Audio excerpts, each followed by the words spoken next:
Hello and welcome back to the Field Coach Experts podcast. I'm your host, Jennifer Brannon, the Chief Growth Officer here at AC Inc.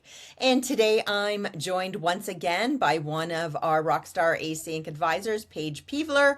And we're going to talk about a topic that comes up all the time in franchisee support, which is follow-up communication. So this episode is called Revisit to Reinforce. So we're going to dig into why communication just can't be a one and done. How coaching cadence builds trust and how to reinforce expectations without micromanaging. So Paige, nice to see you. Welcome back. I'm excited for this conversation today. Thank you. I am too. This is near and dear to my heart. Okay, well that's good. I'm glad. So you've been here before. We heard all about your background and what you're up to now as an advisor with AC Inc. So let's talk about that. Why is this topic near and dear to your heart? Because I think I've lived it, right? I've worked for enough franchisors where they always have good intentions and they put out these communications for new initiatives or, something that they want the franchisees to do. But where oftentimes they lapse is the follow-up to see if the franchisees knew what they were talking about, knew what to do for next steps. And then they're kind of surprised when they find out that adoption has been very low. But I think all of this could be circumvented with follow-up, and then everybody would be happier at the end of the day, right? For sure. I think we assume, and I hear this all the time, franchisors saying things like, well, they're all entrepreneurs. And I think that's something that make an assumption because a lot of, especially founders, right? Founders are true entrepreneurs. And they often think like, well, anybody who's going to buy a business or a franchise is, of course, they're an entrepreneur. And that's absolutely not the case. Maybe your top performers are true entrepreneurs, but a lot of people just are looking to buy that business in a box and think it's all just gonna, come to them.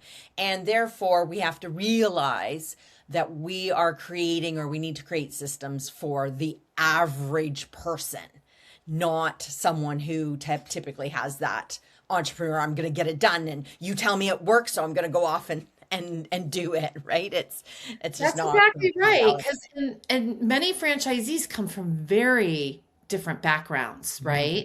So you might have somebody who's retiring from corporate America to a stay-at-home parent who is now getting back into the work life. And they all bring different skill sets, which is amazing for a franchise community.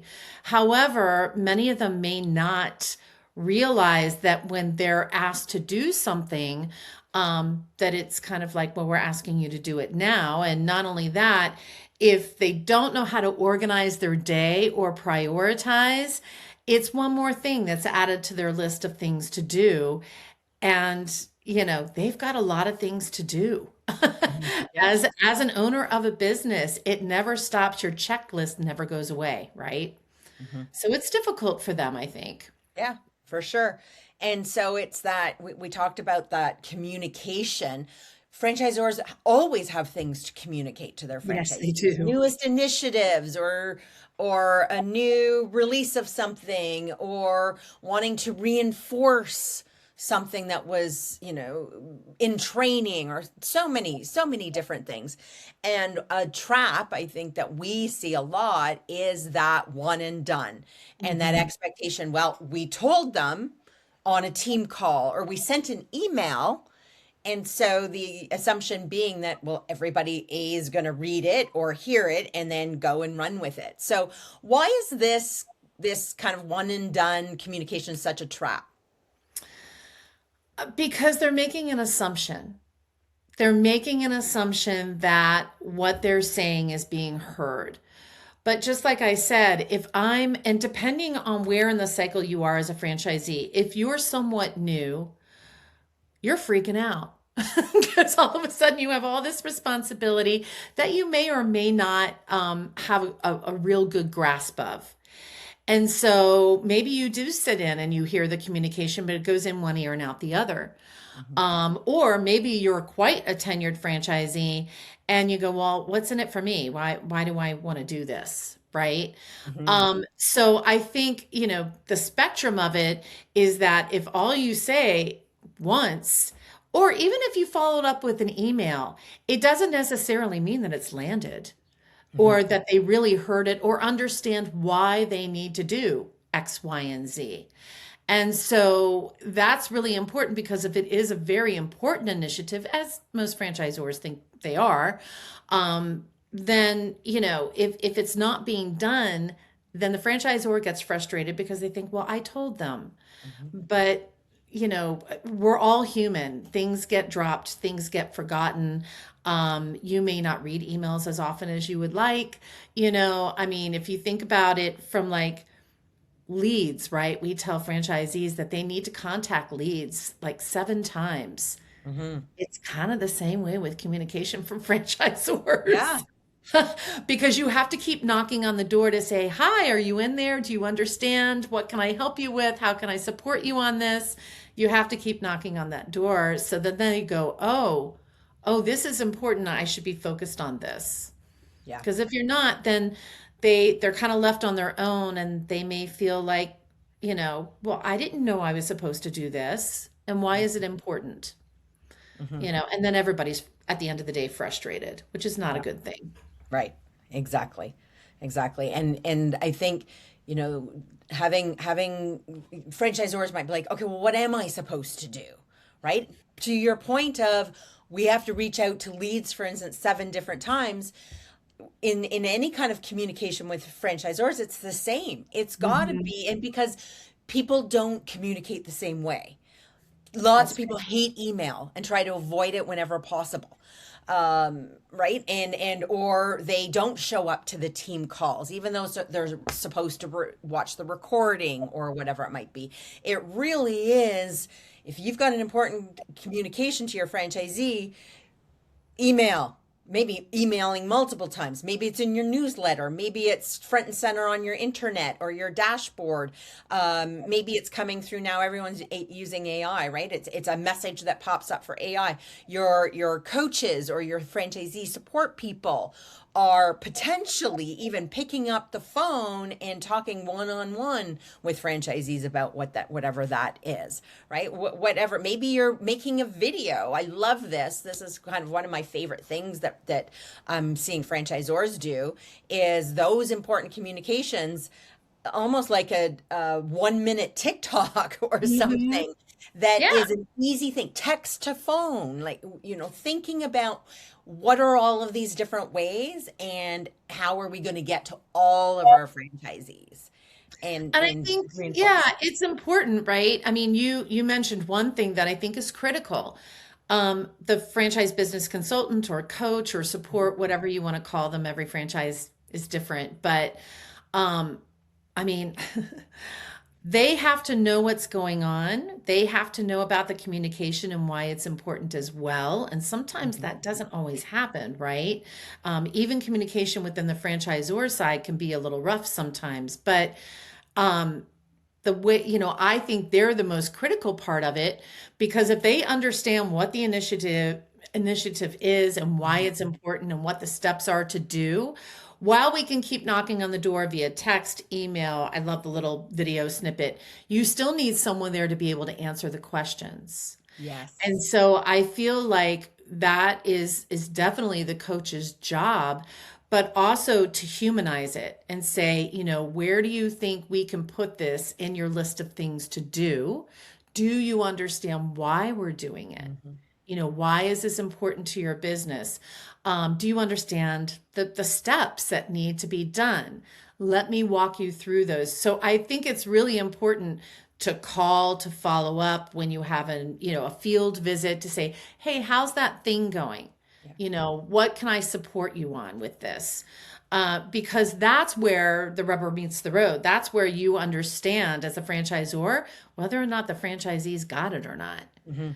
Because if they didn't get it, then it doesn't matter how much communication, all that kind of stuff. If they don't understand, always, and we say this all the time at AC Inc., what's in it for me? If they don't understand that part, then, they're not going to adopt it. And Right. then that becomes kind of mission critical for the franchisor, right? Because Yeah. obviously they thought it important enough to put out there. Yep. So that's that follow-up bit is Hmm. one way, like we're going to communicate whatever it is, but now how are we following up? Such good points that you said about the understanding, about the action if need be to put something on their to-do list or to adopt. I mean, especially those bigger things where, hey, we've got a new CRM or we've got a new POS or there's something big like that really needs its own complete roadmap Right. around communication. We won't go down that road, but those big things are even more critical for that follow up and the action planning and so on. So and I love the what's in it for me. And if little tidbit for all franchisors out there, you, just communicating the why and what's in it for your franchisees of anything that you're trying to get them to do is essential. Absolutely. Absolutely. Yep, I agree. Yeah.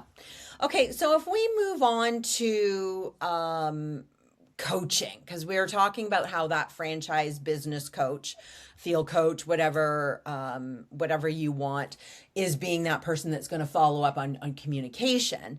But if we kind of take a step back and looking at that role itself and the coaching that we give to franchisees, we talk to a lot of franchisors because this is what we do, right? We help Mhm. brands strengthen their franchisee support through a variety of ways, but specifically in their coaching. So we hear a lot from of franchisors where it's kind of like the coaching is call us if you need us, Mhm. or it's hit or miss. It's we're gonna meet, maybe in 3 months we'll jump on a call, or whatever it might be. So what I'd love to do is to talk about that coaching cadence, not even necessarily what those coaching calls are going to do first, but I mean we want to talk about that, but that coaching cadence and why, if we are regularly having impactful coaching calls with our franchisee,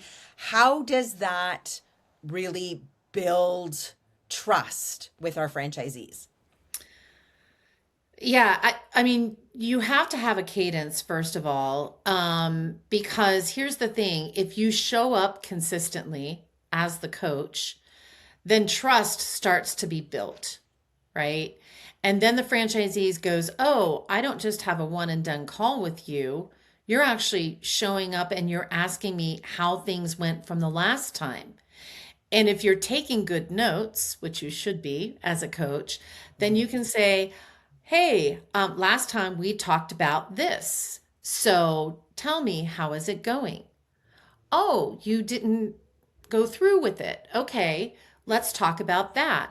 Or, "What can I do to support you?" I think it's really important for any franchisor to understand that consistency and follow up is important, because then that builds this trust. Then when you do have an initiative that rolls out, the likelihood of it being adopted is going to be far greater, Mhm. because they trust that the coach is going to be there to answer questions, or even just lend a shoulder for support if need be, all those kinds of things. And I think that's where we fall down a lot, and it could be for a variety of reasons. It could be the coach has 100 franchisees, in which case that's really hard to have a coaching cadence that is robust and meaningful when they've got so then what happens is they become reactive. It becomes the franchisee only reaches out when something's wrong, when the house is on fire,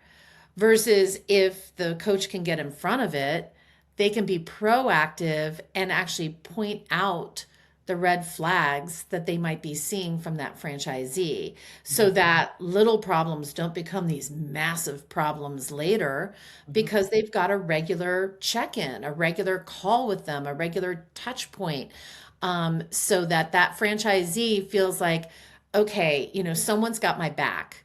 And Mhm. that's really important because again, just like I said, many of these folks may not have ever been in business for themselves before, and Right. they don't know.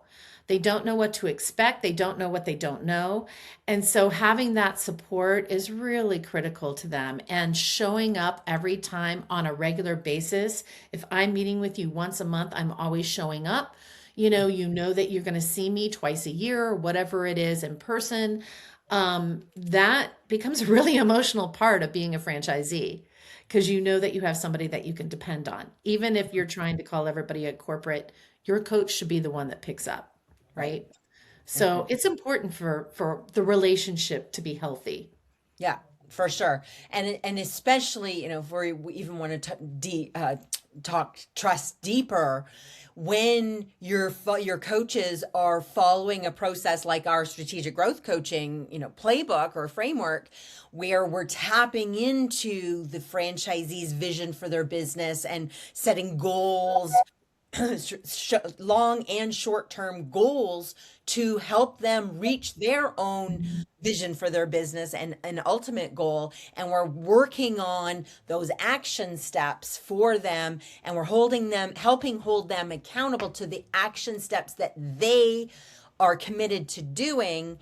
It also shows them that we're committed to you and your business and you achieving your goals, not just how much your top line sales are. Because as a former franchisee for a long time, that's how I felt, is they just want me to make more sales so that they can make more royalty.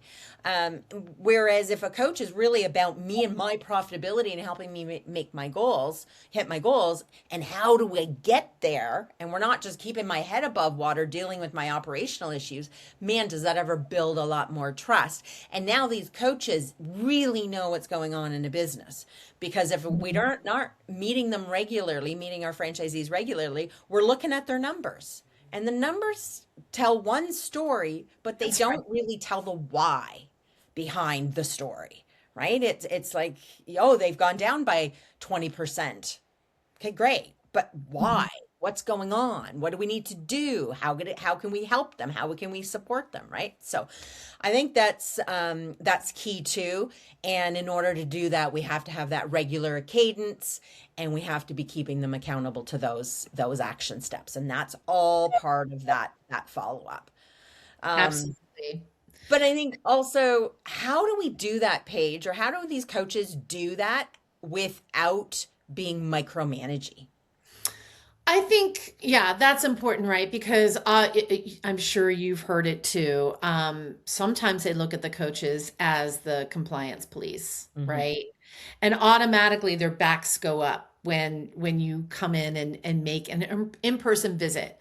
Oh, they're gonna find something wrong. They're just looking for things that are wrong, right? And I think, as a coach, you have to be empathetic to that, first of all. You have to get to know that franchisee a little bit on a personal level. Who is their partner? Or do they have children? Maybe they have a dog.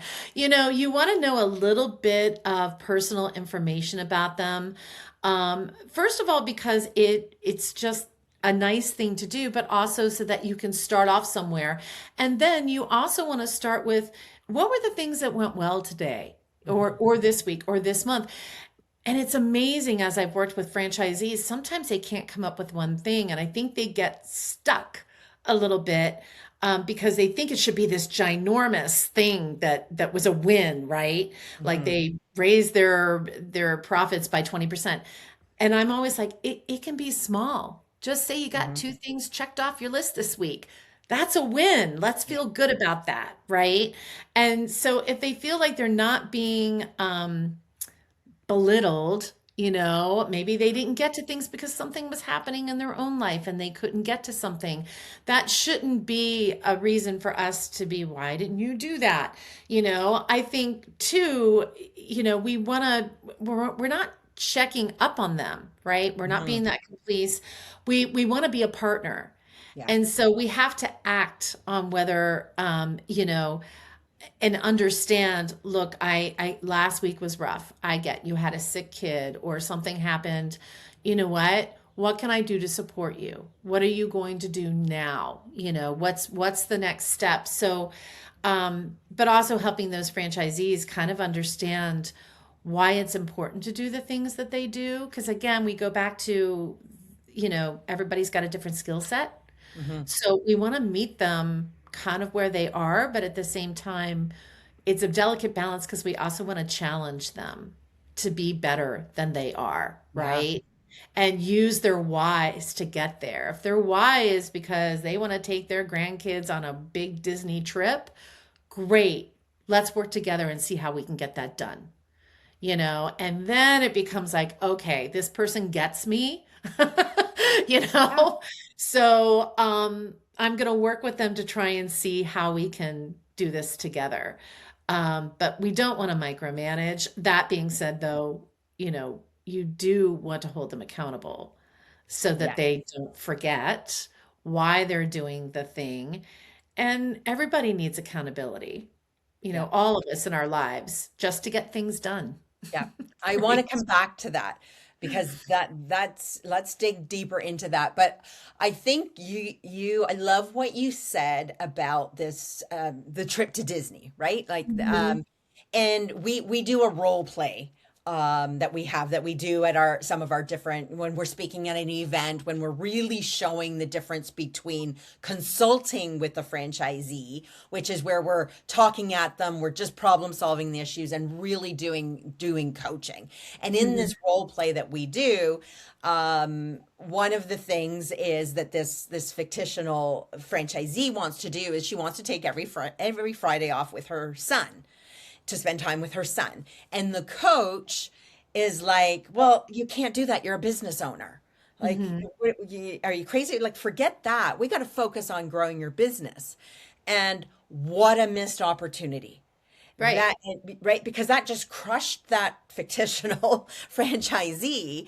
But what an opportunity that coach missed. That is the North Star right now for that franchisee. That is Mhm. the ultimate. It's not a matter of I want to get to $500,000 this year, or or I'm going to get 50 leads or whatever. That's not the North Star. The North Star is this franchisee that wants to take Fridays off with her son.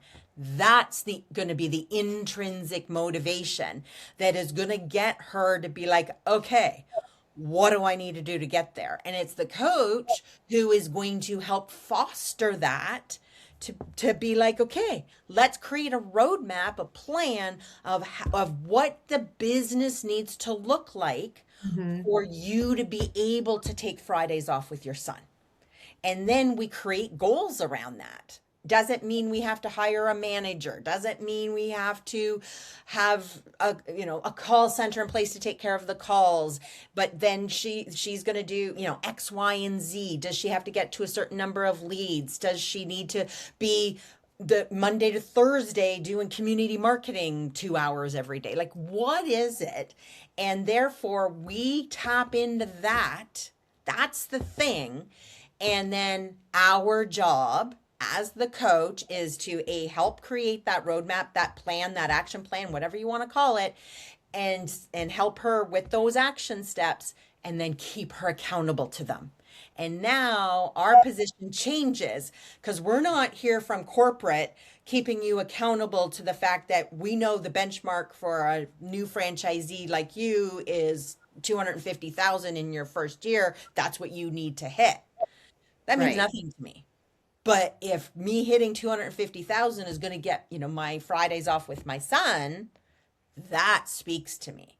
So that I think is the key. And when we talk about the follow up, how follow up builds that accountability, I think that is one of the most powerful things that we can do as coaches, right? I agree because here's the thing, not everyone, as unbelievable as this sounds, not everyone is motivated by money. Right. They decided to become a franchisee because they did want more freedom in their life. Although I think sometimes they go, oh, this was not exactly what I thought it was going to be. Mhm. Nothing ever is, right? Once you get into it. But I think it's absolutely essential to understand the motivation of why they decided to do this. Very rarely, if you ask a franchisee, do they say, well, I wanted to make $250,000 in my first year. Very rarely do people say that. Very rarely. So I think it is something that you have to think about, that as a franchisor and as a coach, yes, of course we want them to make lots of money because we see the royalties. But at the Mhm. same time, we have to understand that their motivation is not the same as ours. Yeah. And in order to motivate them, we have to understand what they're striving for. And I think that's really important. And I think it gets missed Yeah. oftentimes. It doesn't mean that they're not, Monday through Thursday, she's not going to work her tail off, Right. because you still have to work on the business. You can't just like say, well, I want to do that and then not move the needle forward. You Hmm. still have to like do the things in order to get to that point. Totally. Yeah. Yeah. Absolutely. Absolutely. Okay, just looking at time, so I know we want to wrap up. So let's kind of wrap this up in a nice little bow.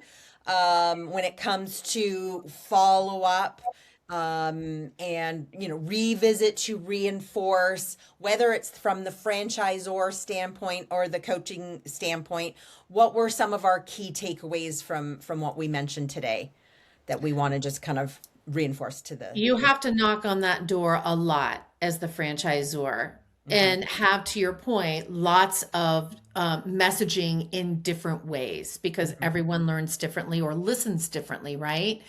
But I also think it's critical once you start all of the messaging that you ensure that your field support team is on top of it, meaning that they understand the initiative, they understand the next steps and how to roll it out. So then they can take the ball and ensure that there is understanding, comprehension of, and why are we doing this? Right. What is in it for them? So it really is multiple fronts here. It can't just be we shot it out on our town hall meeting once a month and hope that everybody got it. Mhm. We have to pretend like they're leads. We have to do it multiple times and then follow up with our field support team. Yep. Yep. Absolutely. And then circling over to the coaching, it's the same thing. We need to be tapping into their why. We need to be Right. reinforcing the actions they need to do to hit their goals. We need to be that accountability partner with them. We need to make sure that we are seeing people on a regular basis, and that we're building trust because they can count on us and we're going to be there. And it's not a just call me if you need me. And you know No, what, Paige, I hear too many people saying that's what they want. The legacy franchisees, the older franchisees, they don't want us to be coaching them. And I will say they don't want you to be coaching them because they don't find value in the coaching, because typically the coaching has been about operations, that's and right. franchisees are like, I've been doing this for 10 years or whatever. I know how to run it, right? We Good coaching is talking about next steps with them. What's their plan moving forward? This is still an asset. That's right. And it may be a plan. What's your exit strategy? Say Yes. you've been doing this for 10, 20 years. Great. So have you thought about how you want to exit? Because here's the thing. You're going to exit the system one way or the other, Yeah. right? Yeah. No one stays a franchisee forever. So what does that look like? And I think it's important for the coach to understand and the franchisee to understand what that looks like, because even if they are a legacy and they've been doing it for years, eventually Mhm. they're going to want to exit. Yeah. And we want to help them be able to do that. Yep. Exactly. It's all about that strategic planning Hmm. for either growth, exiting and maybe needing to grow to Hmm. exit to get, it's an Right. asset. Get as much money as you can. right? Right. Or leave the business in great shape for your child, who, if you're going to Mhm. leave it to a kid or something like that, right? But we get, and I was there. I was a franchisee that was complacent in my last probably 2 years, having owned this business for a long time. I was like, I'm over it. Been there, done that. If I had had a coach that was tapping into, okay, no, you want to sell.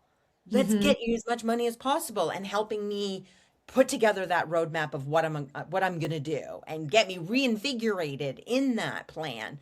That would have gone a long way. Yeah, I Probably would think have we gotten don't more talk money. about it enough, No, honestly. we don't. We don't. Yeah, So that's the topic for a whole other podcast page. that's We'll have to right. come back. That's right. Okay, well, thank you. I so appreciate your time. This has been a great discussion. Well, of course, you're gonna come back. So, for anyone that's listening who potentially wants some support to strengthen your field coaching, your communication, your coaching cadence, any of that good stuff, you can learn about that and all of the other services that Async offers at our website, which is fieldcoachexperts.com. So thanks for joining us on the Field Coach Experts podcast, and we will see you next time.